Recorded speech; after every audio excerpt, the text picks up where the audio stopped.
Известный борец Булат Мусин – один из немногих, кто продолжает заниматься в спортивном зале. Даже летом он не пропускает тренировки. Говорит, потерять форму легко, а возвращать былую силу порой невозможно. На данный момент у нас тренировки проходят в обычном режиме.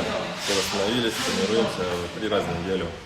По поводу карантина я старался не пропускать тренировки, занимался. Возможности не было заниматься в залах, но все равно занимался на улице, бегал. Еще один батыр Раиль Нургалиев поднимал над головой традиционный приз Сабантуев более 150 раз. Боролся везде, начиная от маленьких деревень, заканчивая Майданом под Эйфелевой башней в Париже. Но так, чтобы пропускал сезон, такого не было никогда. Во время соревнования настрой более серьезный, а на Сабантуях и настрой, здесь и настроение, и мысли более праздничные.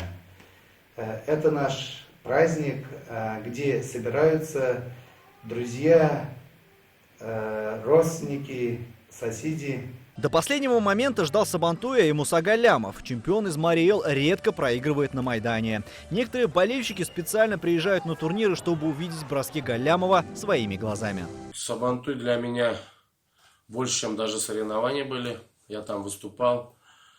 Не все могут выступать на Сабантуе. У кого-то там со здоровьем проблемы, у кого-то духа не хватает. Кто-то не любит спорт. А у меня эти все качества, Аллаху шукр, есть. Я и здоров, и духа хватает, и люблю спорт. Я с детства спортом занимаюсь.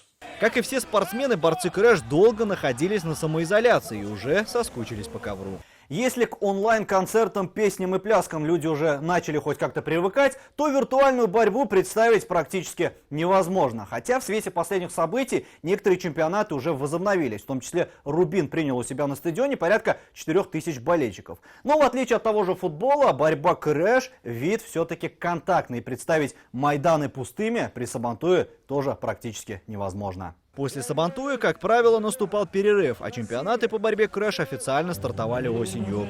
Батыры не теряют надежд, они готовы выйти на схватки уже сегодня. Алмаз Гафиятов, Игорь Романов, ТНВ, Казань. Наша рука помощи вашему бизнесу. Антикризисные предложения. Телефон 843 5 705 100. Көтелмәгән кунак көттөреп кенә интернет челтәрләренә дә килеп җитте. Хәзер бу фильмның барлык серияларын ТНВ.ру сайтында карап була.